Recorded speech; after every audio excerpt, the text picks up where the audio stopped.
Shri Venkateswara gold తాకట్టులో ఉన్న మీ బంగారాన్ని విడిపించి కొనబడును.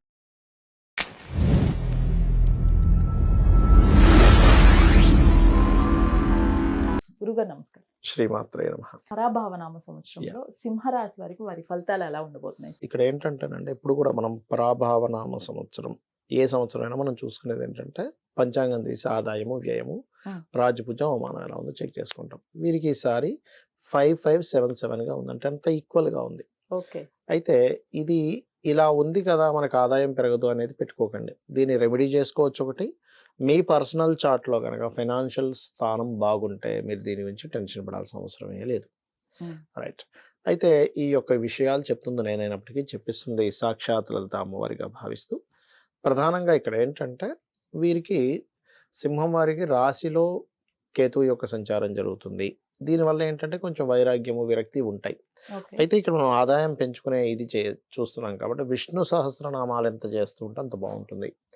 మరి అవమానం తగ్గాలి అంటే గనక వీళ్ళు తీపి చపాతీలు గోగు పెట్టడం కానీ, శ్రీమాత్రే నమః అనే మంత్రం కానీ వీళ్ళకి ఖచ్చితంగా అవమానం తగ్గిస్తుంది.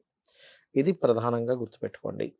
అయితే వీరికి ఫైనాన్షియల్గా ఎలా ఉంటుంది ఏంటి అంటే, స్టార్టింగ్ 3 months అయితే బాగానే ఉంటుంది. దాని తర్వాత కొన్నిసార్లు చూడండి, మనం కొన్ని ఊర్లలో ఊరి పెద్ద మనిషి ఉంటాడు. ఆయన ఊర్లో వాళ్ళందరూ ఏం జరిగినా సరే వాళ్ళ దగ్గరికి వెళ్ళి ఫండ్ తెచ్చుకుంటుంటారు. ఒక్కోసారి ఏంటంటే మంచితనం కోసం డబ్బులు లేకపోయినా ఇవ్వాల్సి వస్తూ ఉంటుంది.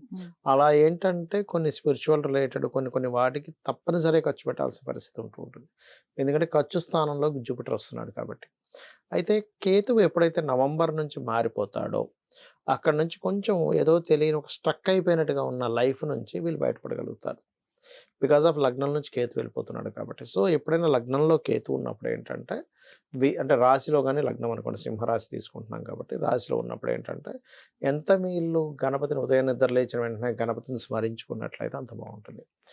అలాగే వీరికి కాస్త జూన్ నుంచి ఏదైనా ప్రాపర్టీస్ తీసుకోవడానికి, బ్యాక్లాగ్స్ లో ఉన్నటువంటి ఏదైనా ఒక ఎడ్యుకేషన్ రిలేటెడ్గా ఉండేటువంటి ఇవి ఆగిపోయినవి కాస్త ముందుకు కదలడానికి జూన్ నుంచి చాలా బాగుందని చెప్పుకోవచ్చు. ఇక్కడ మనకి ఈ పరాభావన సంవత్సరానికి ముందు 2 స్థానాల్లో గ్రహణాలు పట్టాయి యాక్చువల్గా, సింహంలోని కుంభంలో, అంటే లగ్న సప్తమాల్లో. కాబట్టి నన్ను అడిగితే వీళ్ళు రాహుకేతులు మారే వరకు వివాహం జోలికి పోకపోవడమే మంచిది. ఒకవేళ వెళ్ళాల్సి వస్తే కనుక మే నుంచి చూసుకోండి, కొంచెం మే జూన్ నుంచి చూసుకోవడం మంచిది. అది కూడా సప్తమంలో రాహు ఉన్నందుకు సేమ్ క్యాస్ట్ కాకుండా కొంచెం డిఫరెంట్ దీంట్లో కలగడం కానీ, విదేశీ సంబంధాలు కుదరడం కానీ సప్తమంలో రాహు ఉన్నందుకు ఇది ఎక్కువగా చూపిస్తుంది. అయితే వీరికి దీంతో పాటు అష్టమ శని కూడా నడుస్తుంది సింహం వారికి. సో అష్టమ శని యొక్క ప్రభావం పర్టికులర్గా నిందలు ఇస్తుంది. అష్టమ శని ఎప్పుడు కూడా లేట్ అవ్వడం వల్ల నిందలు, అంటే మీరేదో లేట్ చేశారు అందుకు నిందపడడం జరుగుతూ ఉంటుంది. అందుకని మీరు ఏం చేయండి అంటే, వీలైనంత మటుకు ప్రతి పనిని కాస్త ముందుగానే ప్రారంభించుకోవడం మంచిది, లేట్ అవ్వకుండా. అదొకటి చూసుకోవాలి. అండ్ కొన్ని విషయాలు అంటే పార్ట్నర్స్ నుంచి కానీ మనీ రావడం ఇవన్నీ కూడా కొంచెం స్లోగా వస్తాయని చెప్పుకోవచ్చు. అండ్ ఉద్యోగ సంబంధించిన విషయంలో వీళ్ళకి ఉన్న ప్లేస్ కాకుండా ఇతర ప్రదేశాలకు వెళ్ళడం ద్వారా జూన్ నుంచి మంచి అనుకూలత ఉంటుంది. వీళ్ళు ఎక్కువగా కాలభైరవుడి యొక్క అష్టకము, దత్తాత్రేయుడు యొక్క ఆరాధన చేసుకోవడం అన్ని విధాల ఉత్తమం. అలాగే సార్, కొంతమందికి వారి రాశి కానివ్వండి అవి తెలియదు, అలాంటి వారు ఎలా చూసుకోవాలంటారు? ఒకటేనండి, మీరు అన్నట్టుగా రాశి తెలియదు అని అనుకున్నారు, వాళ్ళు ఏ రాశి తెలియదు, అప్పుడు జనరల్గా చూస్తారు. అంటే ఈ సంవత్సరం ఈ రాశి తెలియని వారు ఏంటి అంటే నవంబర్ వరకు తీసుకోవాల్సిన నిర్ణయాలు జాగ్రత్త తీసుకోవడం. అండ్ ఇన్వెస్ట్మెంట్స్ విషయంలో అన్ని రాసుల వారు కొంచెం చూసుకొని చేయవలసిన సమయం ఇదంతా కూడా, ఇన్వెస్ట్మెంట్స్ అనేటువంటివి. అట్లాగే మనకేంటంటే ఈసారి నవనాయకాస్ అంటారండి, నవనాయకులు ఎలా ఉన్నారు అనే దాని మీద ఉంటుంది.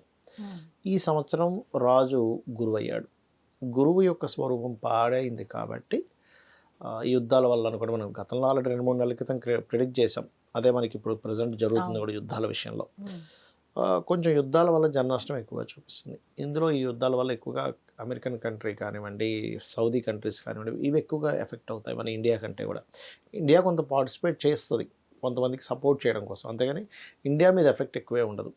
కాకపోతే ఈ గురువు రాజు అయినందుకు ఈ షేర్ మార్కెట్ అనుకోండి, మన దీని మీద అంటే ఈ కమ్యూనికేషన్స్ రిలేటెడ్ వాటి మీద ఎఫెక్ట్ పడుతుంది. అందుకని నేను చెప్పే సజెషన్ ఒకటే, ఈ కొత్త సంవత్సరం అంతా కూడా మీరు కొంత క్యాష్ మీ దగ్గర పెట్టుకోండి. ఎప్పుడు కూడా ఓ 10,000 20,000. ఇవాళ రేపు మనకి ఏమైపోయిందంటే అలవాటు మొత్తం ఫోన్లోనే ఉంటున్నాయి. అవును.